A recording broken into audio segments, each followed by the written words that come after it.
Hello, we are back in the building, literally back in the motherfucking building. Today we have, I feel like this is gonna be a very like intellectual talk. I'm gonna try not to say like as much because I feel like when I say like, it makes me sound really unintelligent. So I'm gonna do my best today because I feel like I've got the real Don Dapper person that thinks outside of the box, does everything that we're supposed to be doing. If you see George doing this, yeah, there's a couple flies here, but it is what it is, okay? So we've got in the building George the poet. Obviously, I'm just gonna call you George. Does anyone actually call you George the poet all the time? Fans when they meet me. Do they? Respect to them. Okay. Yeah, but respect to you, ZEZE. Thank you. No. Thank you for coming. No, it's my pleasure, man. Thank you. I feel honoured to have you sitting in front of me. I feel like you've been around for a while. True. It's been 10 years now. Oh my gosh. 10 years of this poetry thing. How do you manage to stay relevant? If that's the word. I don't know if relevant is the right word. I feel like when I say that to artists, they're like, what do you think the correct word? I understand what you're saying. We know what you mean. Yeah, how have you managed? Because I feel as if you always manage to do something to top what you was doing. And I wouldn't say reinvent yourself, but it's never, oh, here we go again. It's like, oh, okay, this is what he's doing now. Okay. But I don't know if it's because you operate in loads of different spaces. True, that's one thing. Yeah. Definitely. Another thing goes back to what me and you were talking about earlier, what you mentioned in your interview with your mum. You know how you used to want to be an actress? Right, yeah. And now you're ZEZE MILLZ. Mm-hmm. They know your name, but not from you telling other people's stories. Because a film is you taking on a character. Yeah, okay. But just from you being you, they know your name now. Right, yeah. So we're kind of invested. We want to know what happens with ZEZE next.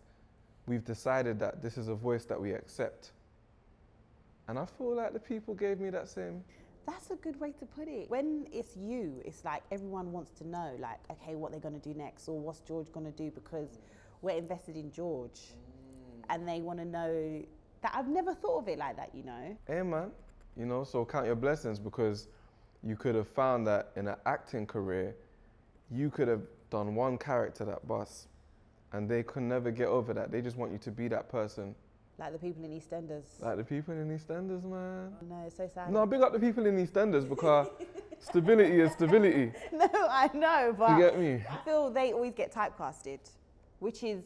And so we all have free reign over where we want to take our careers. True. And at an early stage, I wanted to be known for kicking ideas that are valuable to my community. So originally, what would you say you started off as? A rapper? Yeah, 100%. You started off as a rapper? I was a straight rapper. What happened? Couple things.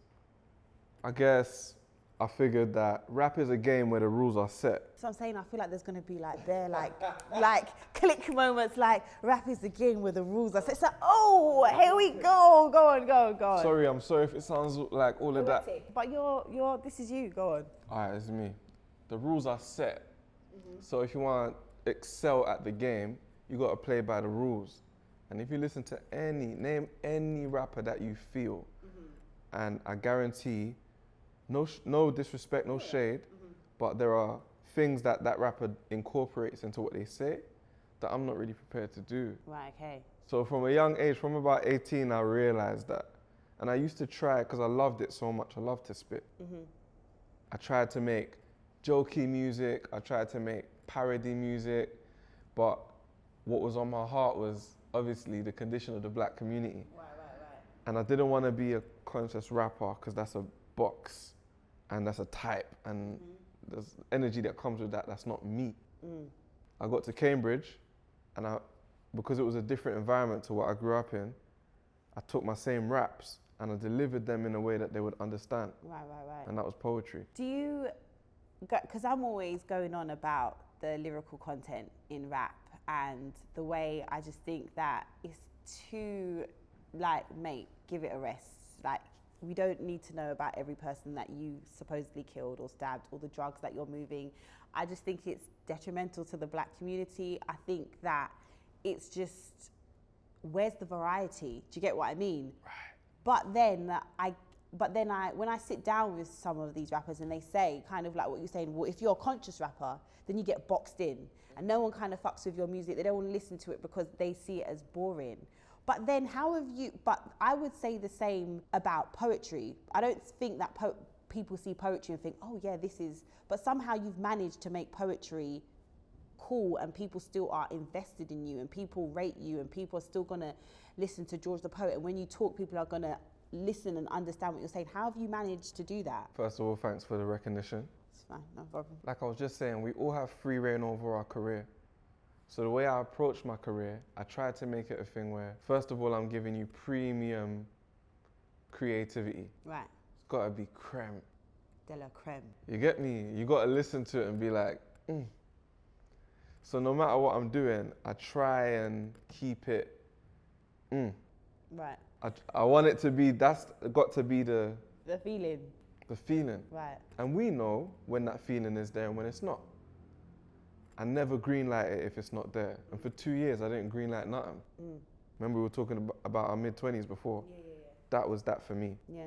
My mid-20s, I just shut up because I had loads of bars. I didn't stop writing, but it wasn't giving me And the reason it wasn't, well, we'll get into that later, but. No, go on. You're there now. You might as well. We're there. Part of the reason I didn't want to be a conscious rapper was because the community doesn't need more conscious rap. What the community needs is change. Right. Do you get me? Right, okay. Now, if everyone in the rap world is focused on saying what they already know, and no one takes 5 minutes to go and find out something new that they can feed back to the listener, we're not going anywhere. But do you think that's because it's to do with the consumer, or do you think it's to do with the people that help push out the music? So like the record labels, they know. It starts with the consumer. You think so? Yeah. Labels will do what consumers want. True. Labels don't know what we're going to come up with as young black people next.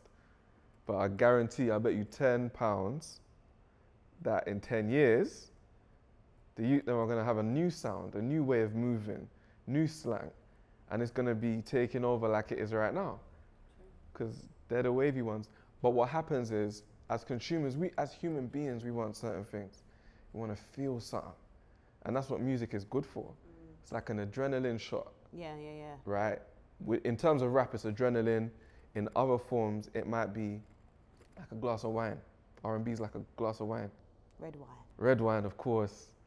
I would like to get to know if I could sip the wine. I love the 90s bop. I never stopped doing 90s bop. Never. What? That's like a vibe. Just makes you feel. That's like when I go out raving. That's all I do. I'm just like in the corner.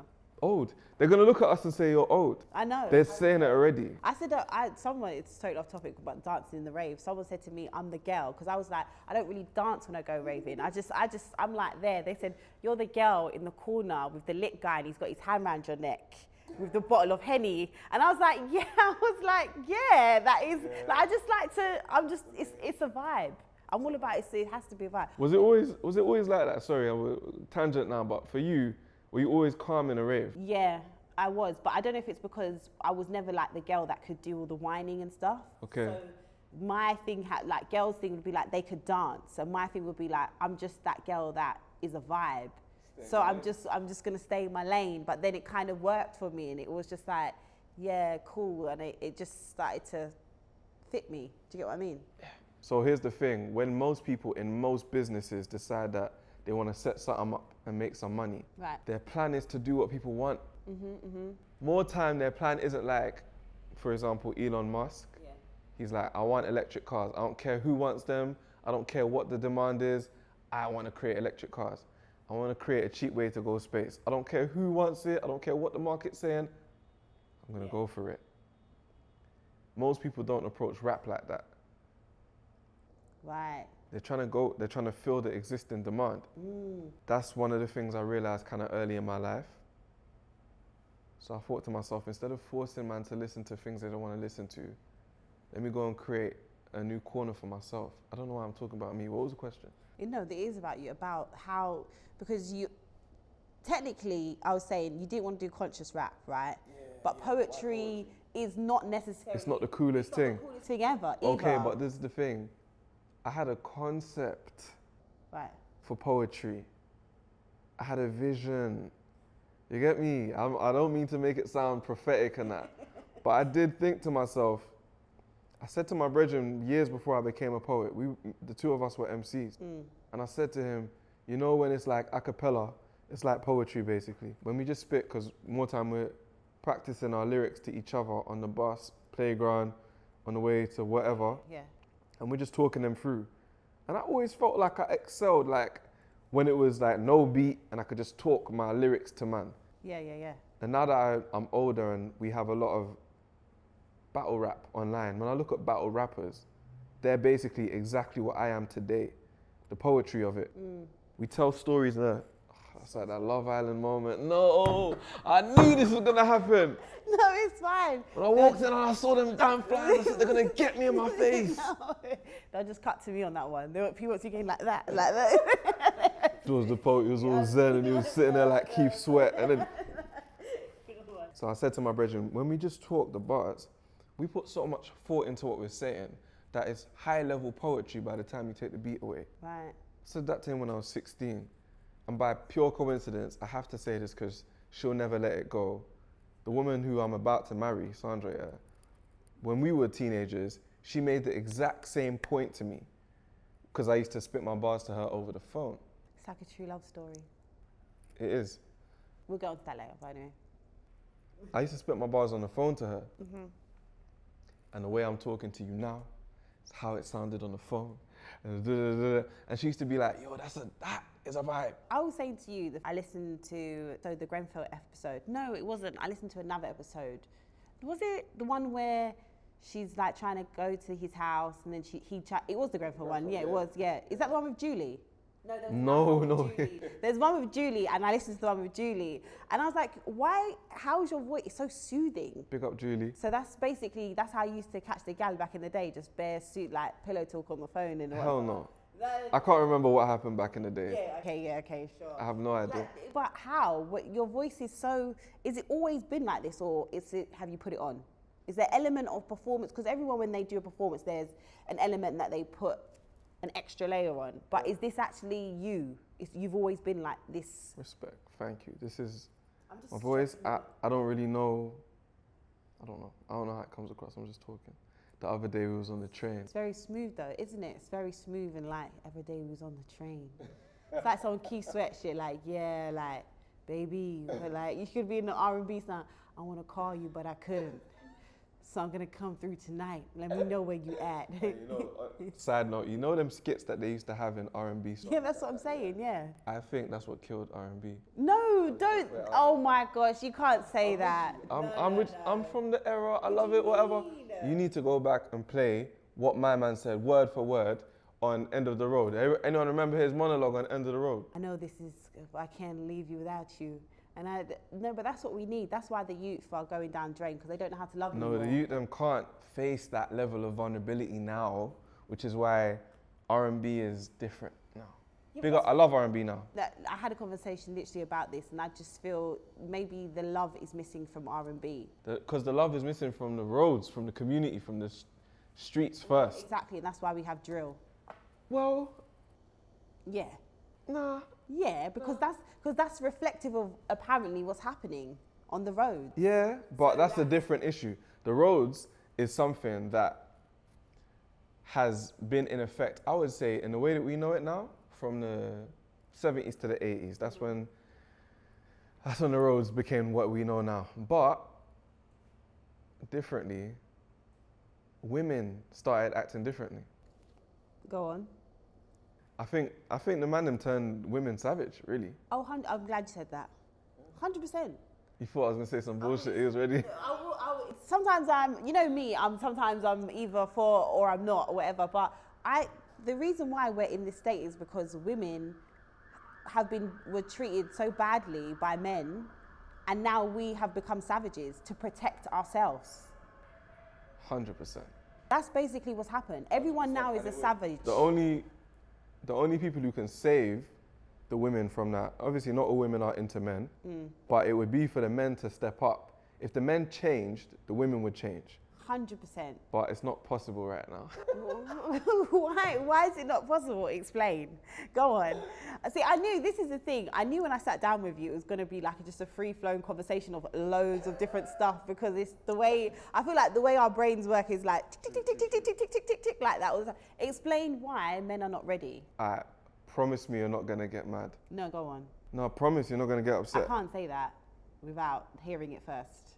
Okay. But I probably won't, not much gets going. All right. The whites did it. They made us like this. The whites made us like this. Question. You operate in quite a lot of white spaces. Yeah, you performed at the royal wedding, you've done all these type of things.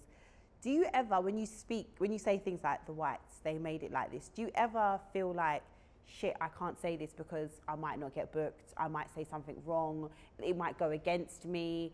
You know, nowadays they might say I'm being racist, all these, trigger. Anything can happen. Right. So let me not act complacent like anything can happen. Right. So I'm not trying to act complacent like I'm untouchable, whatever. But you need to, as you were trying to make, well, you didn't make this point to your mum, but the point I would make to your mum when she was saying that she's uncomfortable with some of the things that you say sometimes, yeah? Right, yeah. I'm not the one to say that I'm untouchable. I don't want to be complacent or naive. People can get upset about anything. But ultimately, you got to teach the world how to receive you. Okay. So the terms and conditions of my career are that I'm going to be clear. Right.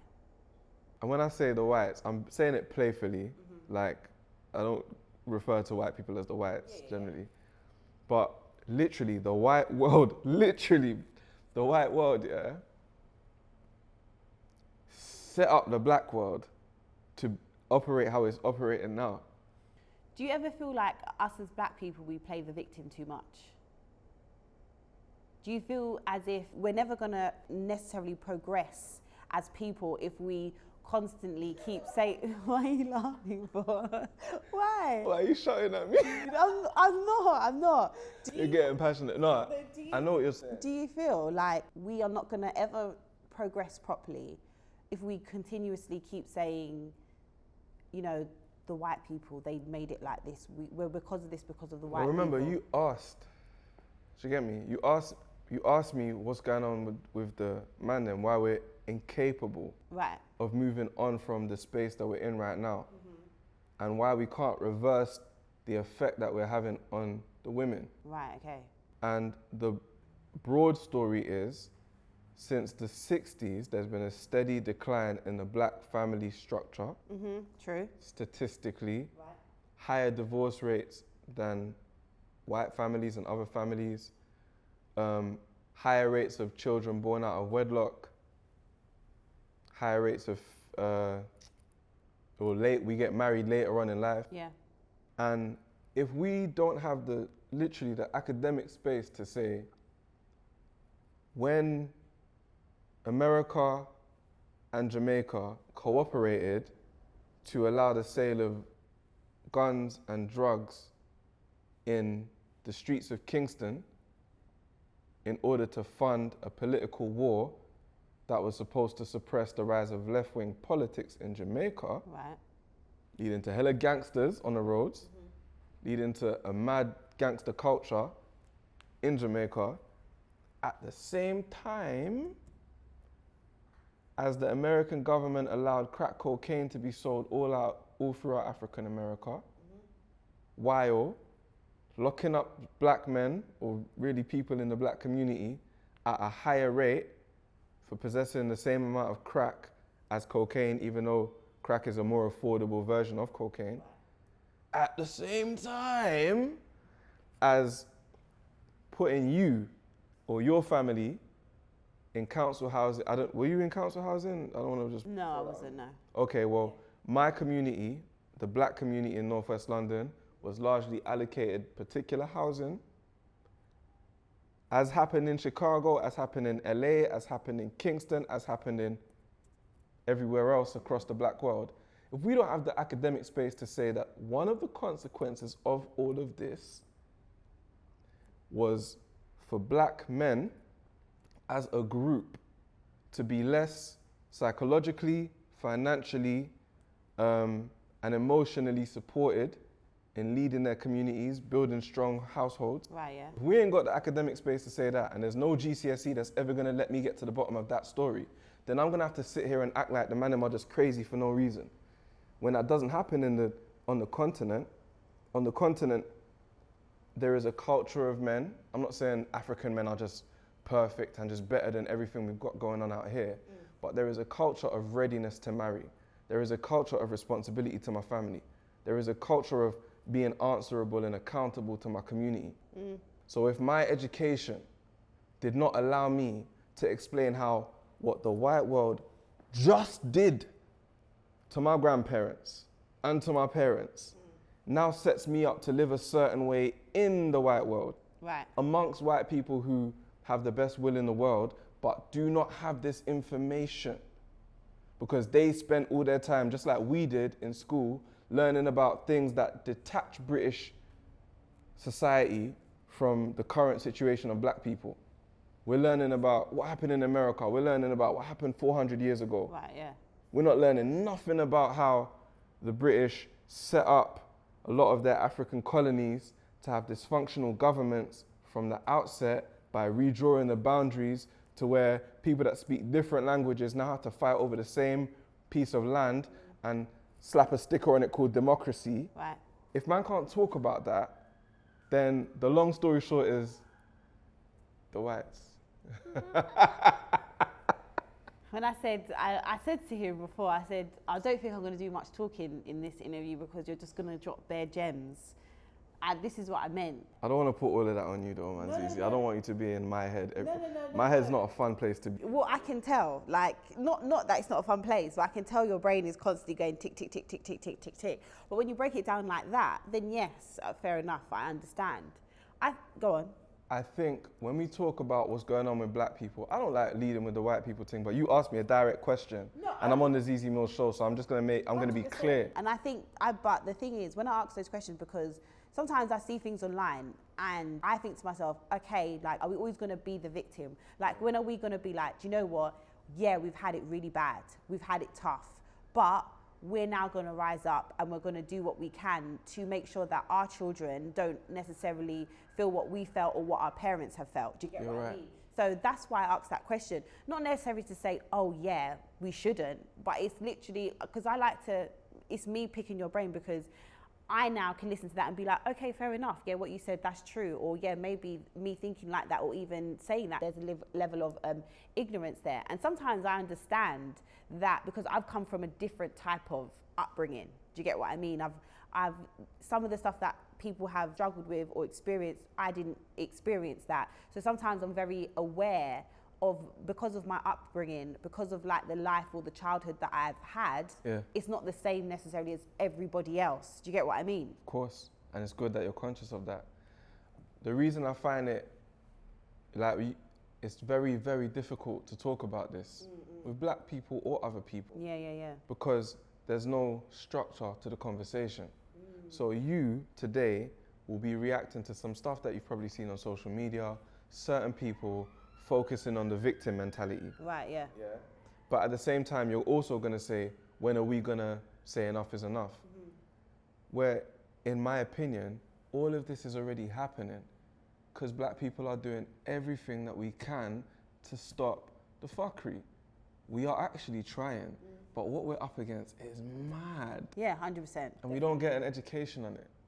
Well, they wouldn't, we wouldn't, Right. yeah. So we're just feeling our way through the problem. But we have Black Pound Day. We have black-owned businesses. I'm wearing one right now. Big up Black Gold. Yes. You get me? We've got the ZEZE MILLZ show. We've got George the Poets out here in society. So it's not really fair to say, when are we going to... No, I'm not saying that you're just only looking at it from one angle. But when people throw this victim term out, like it's not the facts, like it's not the history that we never got to get closure on. This just happened. Yeah, it's true. Do you get what I'm saying?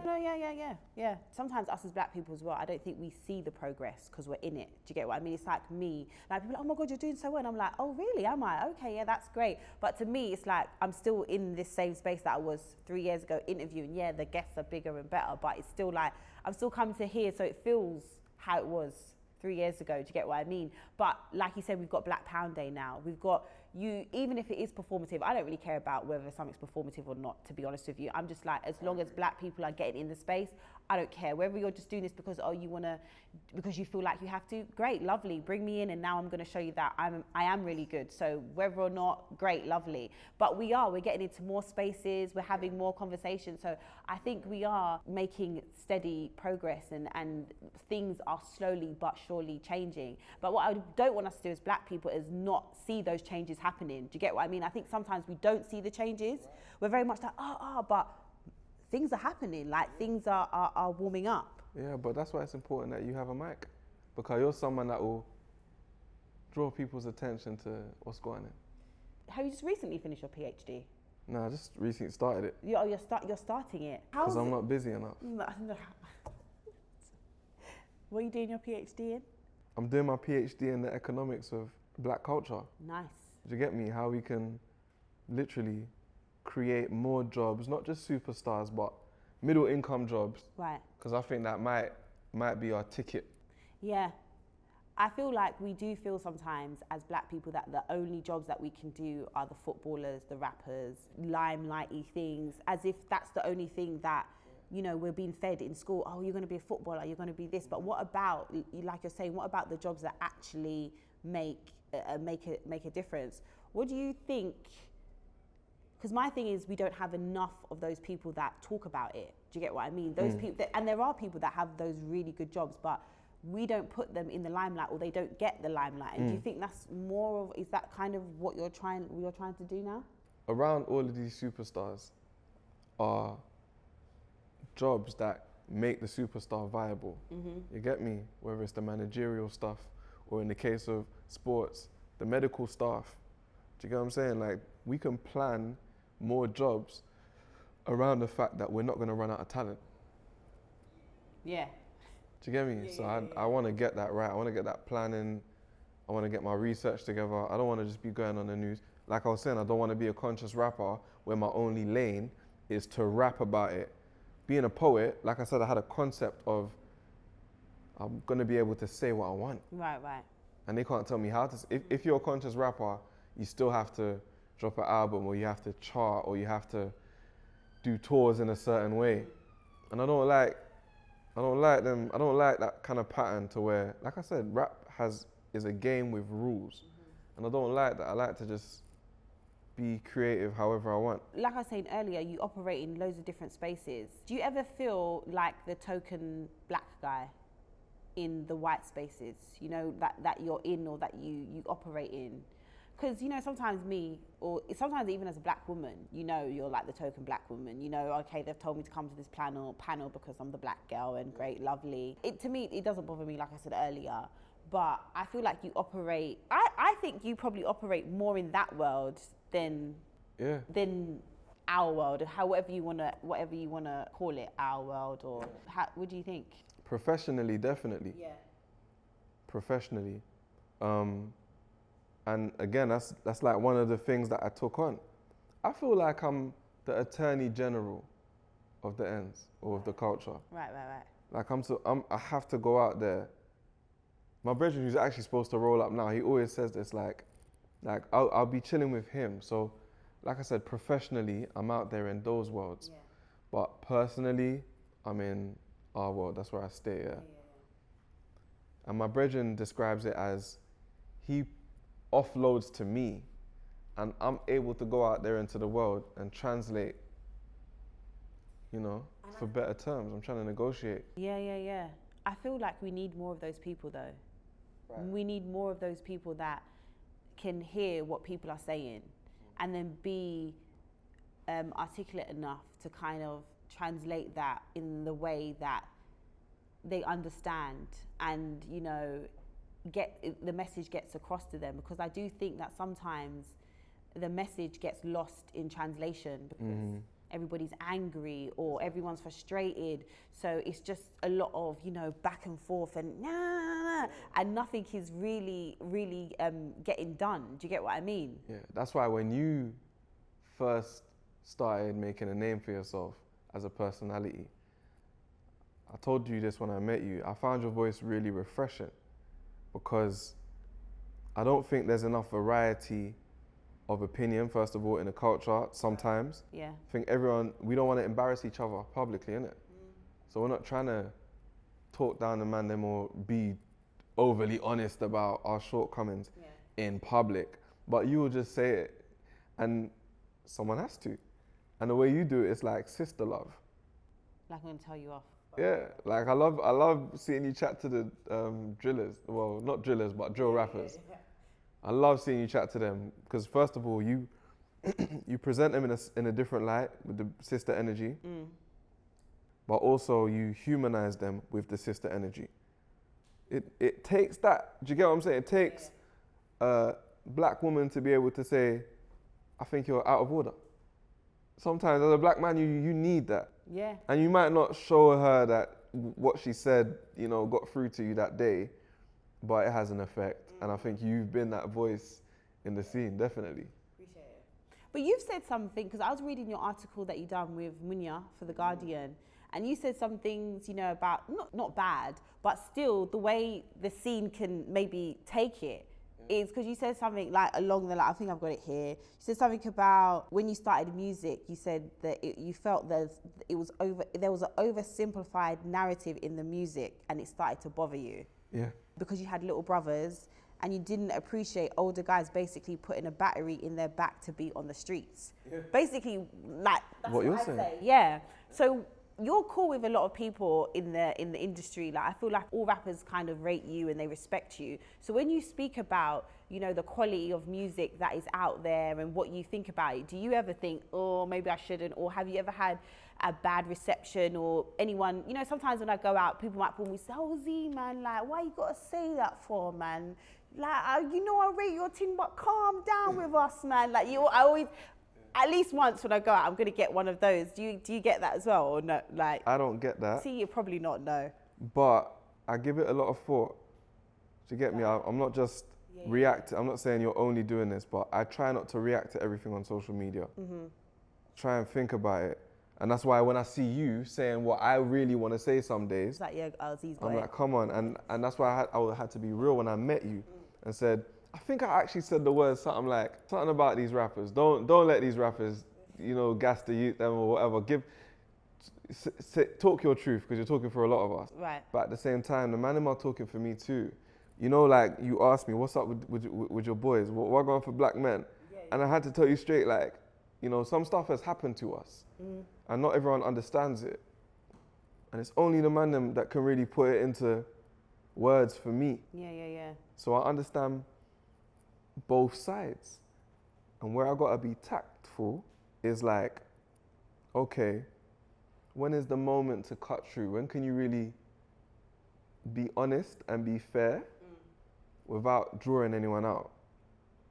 Like an attorney general, that's what I think of myself as, like the lawyer for the scene, to just represent what we're about and try and negotiate better terms. I hear you. So recently, lighter note, you got engaged. Childhood sweetheart, would you say? People get confused and think that we've been together for whatever all this time. We were just friends forever. Right. But real friends though. Okay. Real friends, not like kind of, but you know, here and there. Yeah, nah, like it was actually friends, and then I caught feelings. Okay. About 2 years ago now. Really? And I flipped it on her. Okay.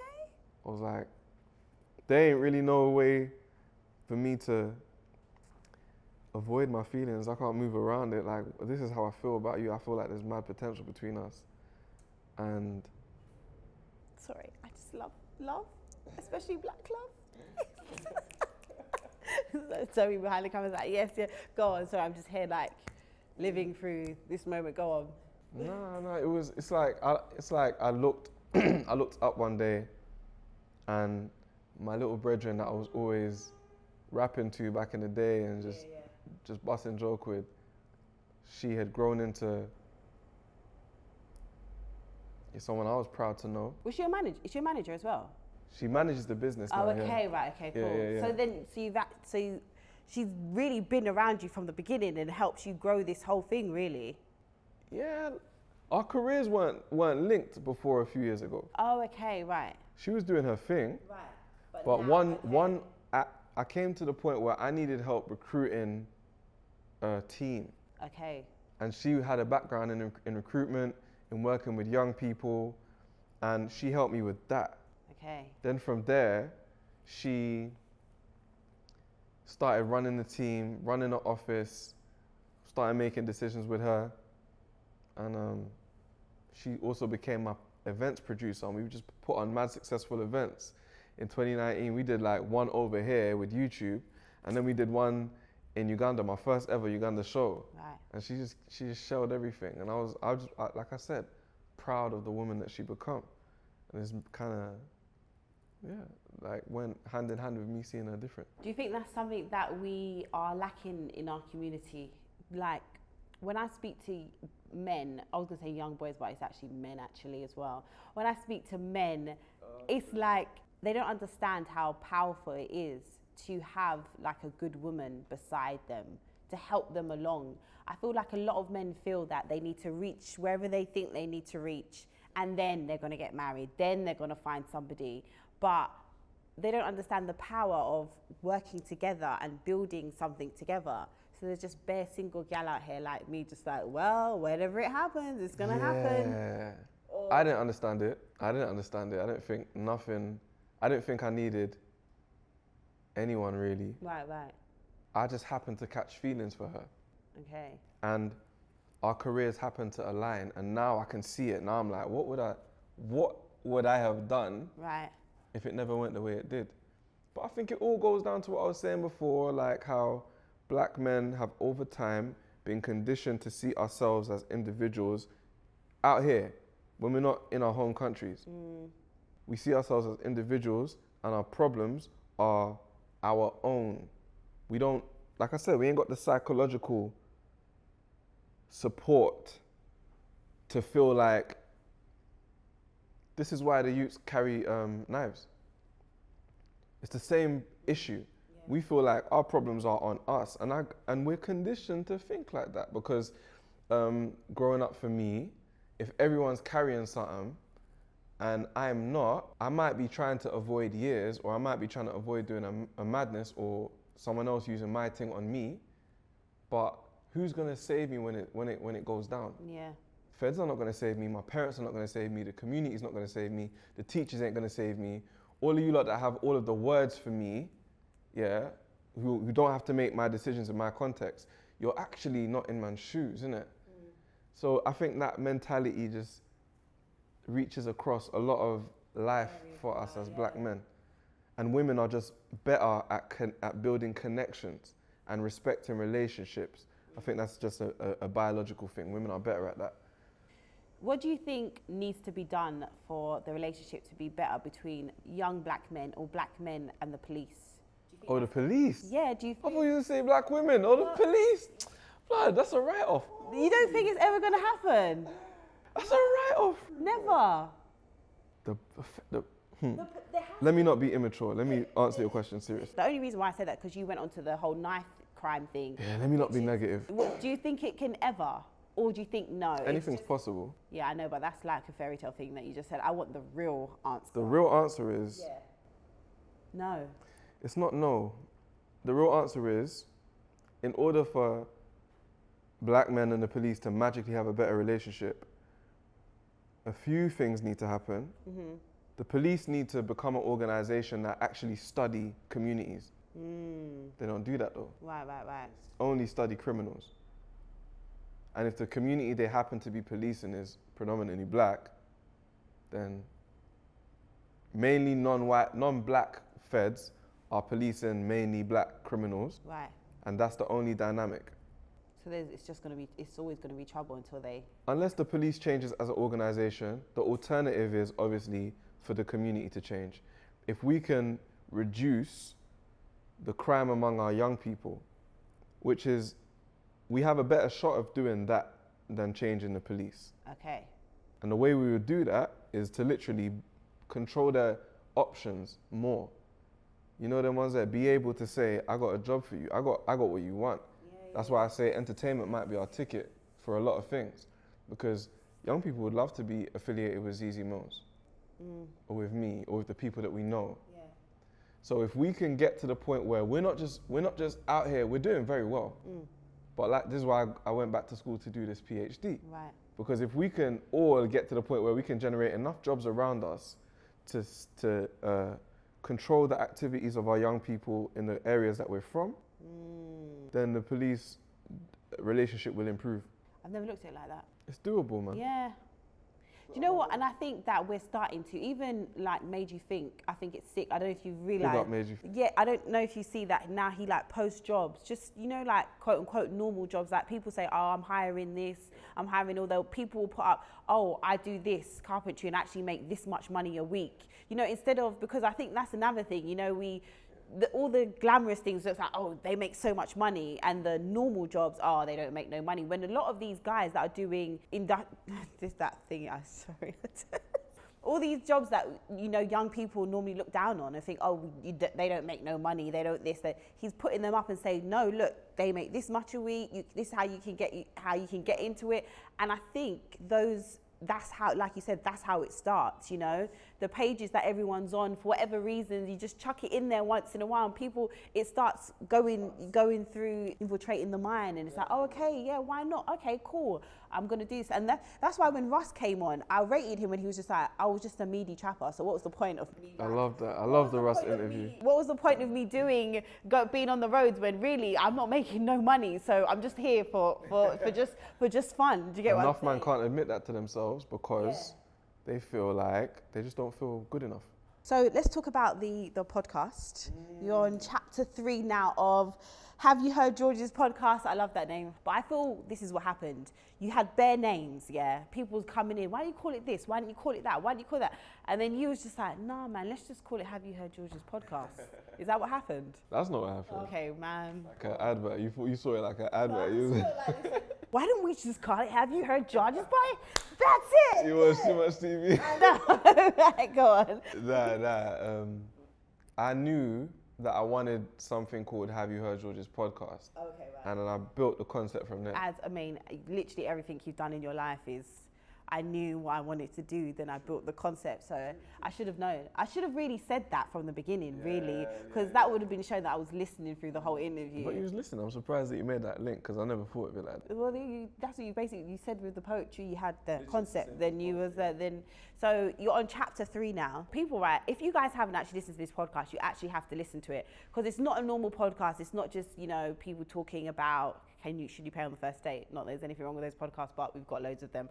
This is actually like storytelling, and sometimes there's music and there's a track, and it's all, you know, there's characters and there's a whole storyline, and you're in it and you're like, oh yeah, and then George is there with his soft voice like Keith Sweat, just telling you all these things, and you've won loads of awards for it. Were you scared when you first started doing this podcast? Because it is so different from a lot of podcasts out there. In a humble way, no. I pulled together different things that I already knew worked. Right, okay. So like the whole podcast rhymes. Rhymes are what I do. Like I said, I want to be creative. I don't want no rules. I don't want man to tell me that it's got to be 16-bar verse, 8-bar chorus, verse, bridge. Yeah. So that was that. And the music, I felt like was A1. Yes. My guy that actually produces, big up Ben Brick. But also the music that I'm talking about other tunes that are relevant, and I'm trying to, it was really supposed to be educational anyway. So as far as your average textbook goes, I felt like it was better than the average textbook. So I was comfortable with that. And you've got something with this chapter 3 that you're launching called Common Ground. So explain that to me, explain what that's all about. So Common Ground is a website, it's an online platform that allows listeners of the podcast to continue the conversation. Okay. Feel me? So imagine if they watch the ZEZE MILLZ thing and they're like, rah, I don't like what George said about, you know, black men, you know. I want to talk to other people that saw the same thing. And, you know, I want to share what I think. So it's like a forum? It's like a forum. Okay, right. But it's a very curated forum, because we ask specific questions that allow us to build a bigger picture. And once we've done that with all 10 episodes of this chapter, we're going to turn all of the respondents' answers into art. Do you get what I'm saying? Like visual art. We've linked up with, you know, artists from across the world. gonna create more podcast material out of what people tell me. So what you get in the bigger picture is now like a community that is working towards actual solutions instead of a passive relationship of I make this content, I'm wavy, you listen because you know what time it is. And then the next time you hear me is when I bring out another project. Yeah. That's so sick. Appreciate that. 10 episodes of chapter 3. Yeah. And where can the people find it? You can find that on BBC Sounds. Like we drop a new episode on BBC Sounds week by week, but you can find the whole podcast on any podcast platform. That's sick. Yeah, man. So what else have you got coming up? Obviously you're studying your PhD, which is, how are you doing that? So the PhD is a lot of the stuff I'm talking about anyway. How are you juggling all of that though? Supervisions. Just, I don't know, man. Just jogging, like your mum said, innit? You know your priorities. It's true. I feel like he liked my interview with my mum because you keep referencing, so she's gonna. She dropped gems. Big up Mumsy. She's gonna be like, see, Zanika, you know, all the things, she's there. Big up Mumsy. Proper, you know, when we go out now, some people are like, oh, you're ZEZE's mum, and she like will send me a message like, oh, someone came up to me today and they noticed me and Dave, and I'm like, all right then, mum. Like, I love that. If you say so. So, would you say 10 years? Would you say you're happy with where you are now in your career, like what you've achieved, what you've done? I'm happy. Yeah? I'm happy. When I was growing up, the lane that I'm in didn't exist. And you created a whole new lane. Would you say curated? I should say curated, shouldn't I? I don't really know. I don't really know. Because people, I know artsy people, they'll be like, yeah, so we curated a whole event. I think like, curate is when you pick things and put something together to make something new, I think. But don't tell no one, I don't know. Yeah, I should actually read the difference. You created a whole new lane. Yeah. And my whole thing was, I'm trying to be what I needed when I was younger. So if there's other young people out there that feel like how I feel, if you listen to everything that I say, and if you watch everything that I do, you're gonna have a better idea of how to move in the world. That, no one could have given me those answers 10 years ago, and I figured them out along the way, and I'm still here. My name is still... That's what I'm saying. Especially now in this current climate where everything is so quick, everyone wants something new. The fact that people still care is for not something that's typical as well. Do you get what I mean? You know what I'm saying? It's totally different. So rappers, it's still an achievement, but it makes sense because you hear their song in the club and that's how they stay relevant, or you're gonna play it in, but your thing is separate. So for you to still be around for 10 years, I appreciate that's good. And it reminds me of what we were saying at the beginning. Remember when we were saying how like, when people start up a business, more time they wanna give the people what they want. Right. But the way I approach most of this, like you said, I had an idea of what I want to give people. So that's a tip to any young people, to anyone who wants to switch hustles and do something for the community. Start with what you think you can give people, rather than what the people already want. How can you make that attractive? You'll cut through, man, you'll be all right. So have you got any questions for me? I feel like this has gone really quick. It's time to wrap up. Yeah, no, it went quick. It was a good little talk, man. But like I said, with people like you, it's like a free-flowing conversation. Because also, you've been around for years, so you've done so many interviews. And that's how I felt last week when I did Beanie Man. I was really nervous because I was like, oh my God. I mean, I've never spoken to him, but loads of other people have. And you can go on the internet, you can find loads of interviews. So then it's like, okay, what can I find out that's new that no one else could, instead of me kind of like regurgitating, oh, so how did it start? When did this happen? Do you get what I mean? It's like, let's try and find something else that, you know. You did well with that interview, Thank you, I appreciate it. Have you got any questions for me? What's next? I honestly, that question freaks me the fuck out. Because I don't even know what's fucking next. I didn't even know this was a thing, do you know? Right. Like sometimes I'm like, oh yeah, this is a thing now. Yeah. Like this is my job. Yeah. Like it's weird to me. Because I've only been doing this, you know, I mean, I've been doing ZEZE MILLZ show now for like maybe coming up to, at the end of this year, it's going to be like 4 years, okay? So, but it's in the last year, everything's kind of like speeding up now, and it's like it's a thing. So when I don't know, like I do this, I do my podcast with Amazon and whatever. Those are like my two things that I know I'm doing, and then everything else it's this might happen, this could happen. You know how it goes. Are you comfortable with that? I know I've got two secure things, and that makes me feel safe. I need something that I know this is happening every week, and then everything else that happens that gives me the excitement that you kind of need, I think, in life. You know, the little mini projects that you might do here and there, like, oh, sorry, you got to do this, you got to do that. That adds to the feeling. But yeah, I mean, I think the next thing for me, like on my tick list, would be like TV. Come on. And that's just, you know, loads of people say, oh, but no one cares about TV. But I think I grew up on TV, so my goal is always going to be like, I would like to see myself on right. TV.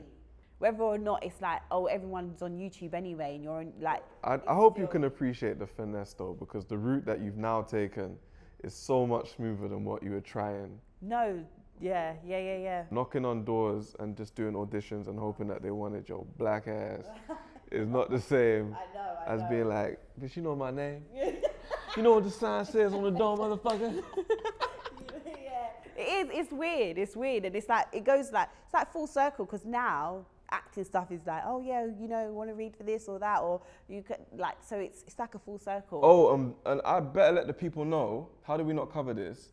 ZEZE did a whole character on my podcast and she killed it. It's the acting side you people need to get to recognize and come correct with them contracts, because my girl's got talent. You see what I'm saying?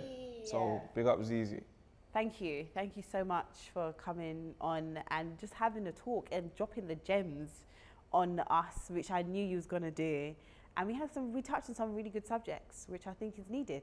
I think so. So thank you. Guys, you know what to do. Like, subscribe, tell your friends. This is another one that your mum can watch. Well, I need an X-rated one to come after this, because I need something wild. I feel like I'm being too... You're losing yourself, Z. It's all wholesome. I need something that's just wild now. Come on. But nah, this is another good one. So guys, you know what to do. We out.